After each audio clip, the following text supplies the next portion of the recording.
Before we get started, let's go ahead and address the elephant in the room. Yes, George Washington owned slaves. Therefore, he must be an awful man from a horrible nation. But who were the honorable people from the righteous nations? This is not whataboutism. This is about some of the norms that existed hundreds and even thousands of years ago sucked, but they were the norms of the time. Virtually all societies practiced it. In the future, somebody will look back at us and judge our norms as crude and barbaric.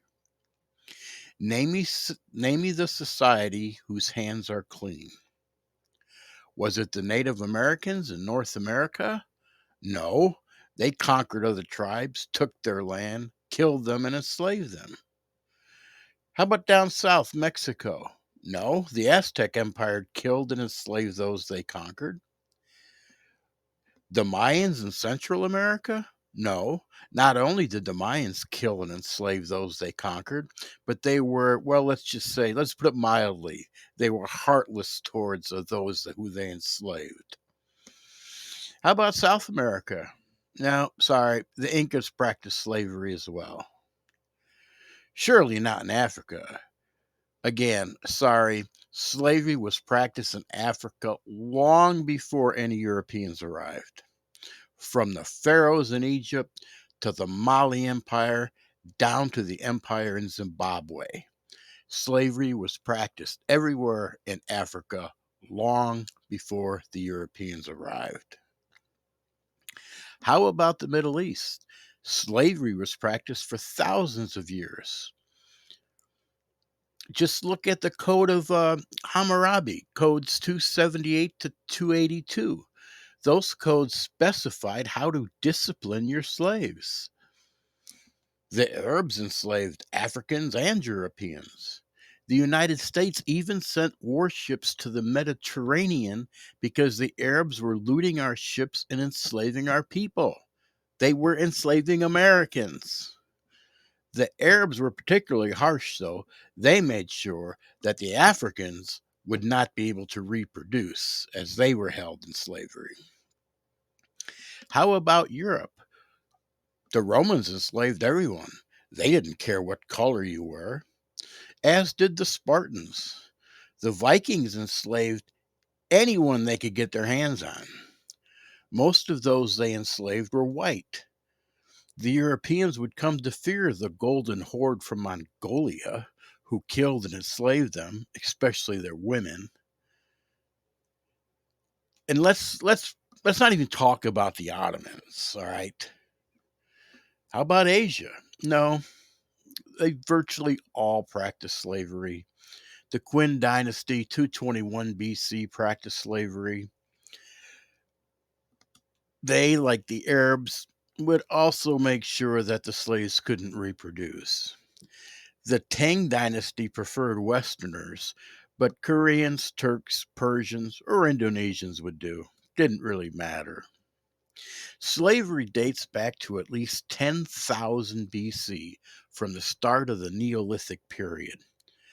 Virtually everyone practiced slavery and everyone was a slave at one time.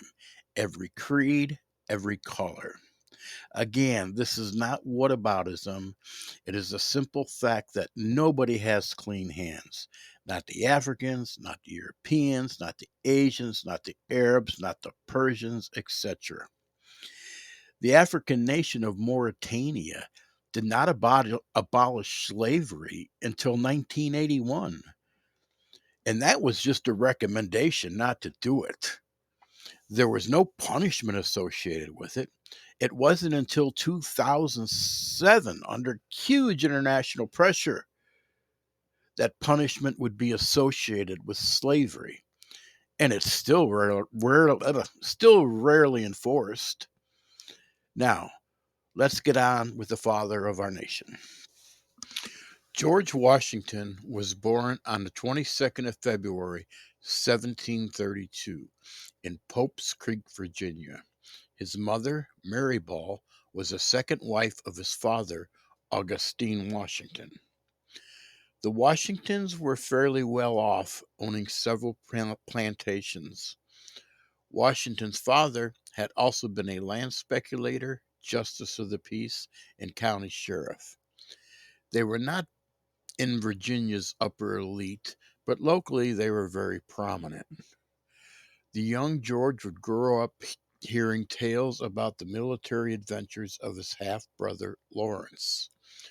George Washington would dream of becoming a commissioned officer in the British Army, which he would never achieve. He was a good horseman and a great athlete. Not having a formal education, however, would bother Washington for his entire life. Washington was a prissy dresser and had an obsession with formality. He would study the proper way to walk, things to say, and even how to properly enter a room. He really had a desire to be accepted by the British elite. His first job was that of a land surveyor at the age of 17.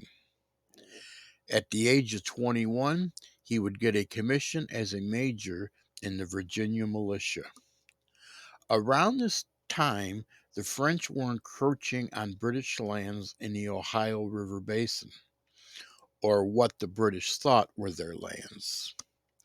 Washington was sent to deliver a message to the French: evacuate the area. Washington would return, message delivered. However, the French ignored the request and remained in the area. Around this time, he would meet and then marry Martha Custis, aged 26, who had two children from a previous marriage. In 1754, Washington would be sent to confront the French again.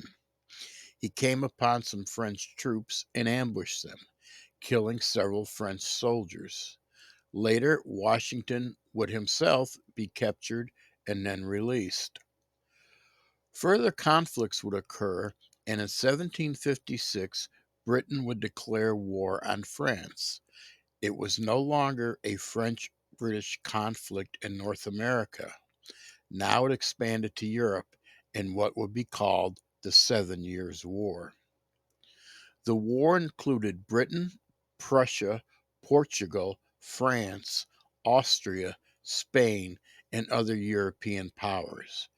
In some ways, this would lead to the Revolutionary War because these wars would cause a revenue outflow that required Britain to raise taxes on the colonists. During the French and Indian Wars, Washington would have two horses shot from under him, and four musket balls would pierce his coat. The Indians would call Washington a village destroyer for what they saw as harsh and unfair treatment. It would be called French and Indian War because different Indian nations would fight on both sides. Some fought for the British and others fought for the French for various unkept promises. The British had little respect for Washington. They felt that his leadership was weak and his actions were unsuccessful. However, Britain really only liked British officers born in Britain. Washington would never receive his desired commission in the British Army.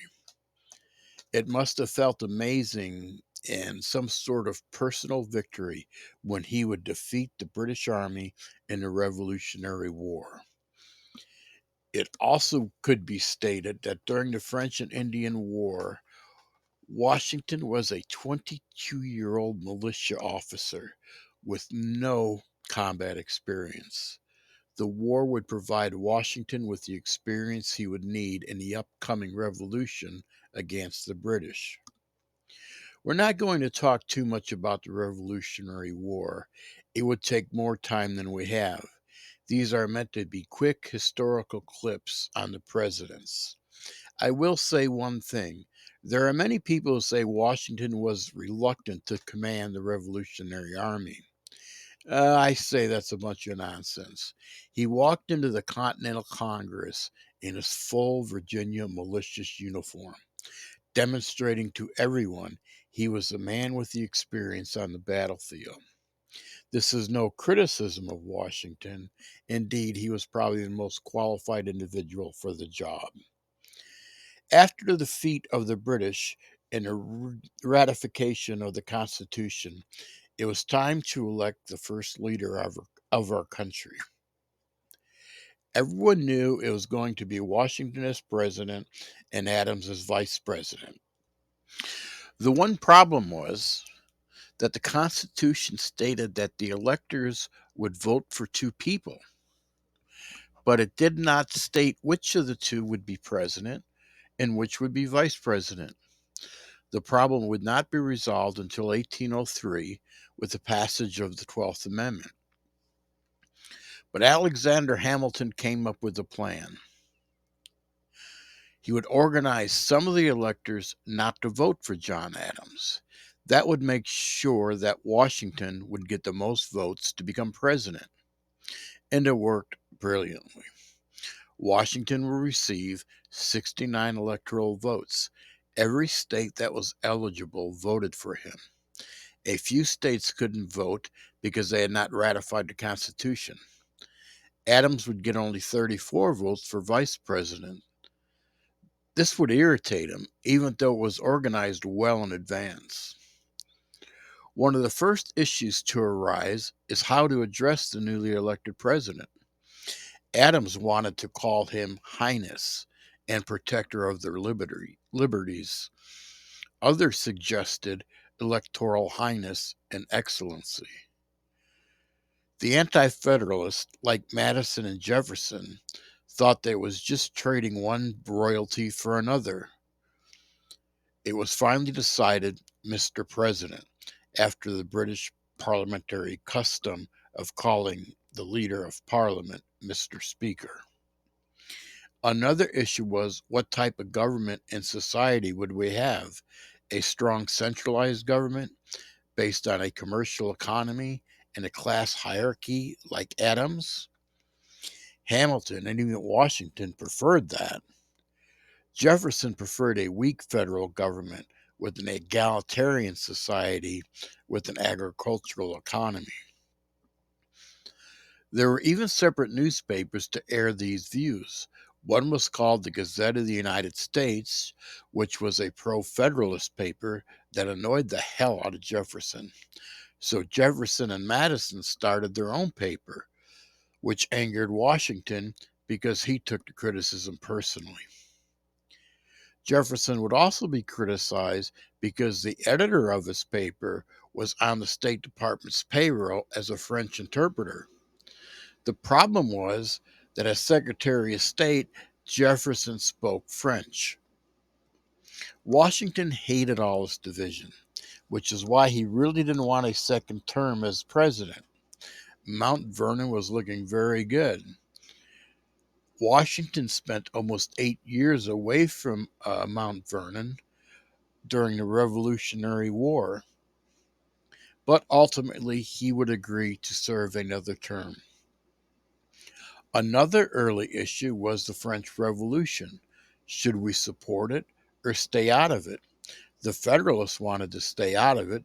The Anti-Federalists, like Jefferson, wanted to support it. However, as the revolution in France got more violent, people started to move away from it. Another huge issue was the debt. Hamilton wanted the federal government to assume the debts of the states that they had occurred because of the war. He also wanted to create a central bank. This horrified Jefferson because it would automatically create a strong central government. In addition, some states had already paid down much of their debt, so responsible southern states would not benefit as much as the northern states. We are seeing in many of these issues a growing conflict already beginning to start between the North and the South. Even where to locate the new capital was a problem.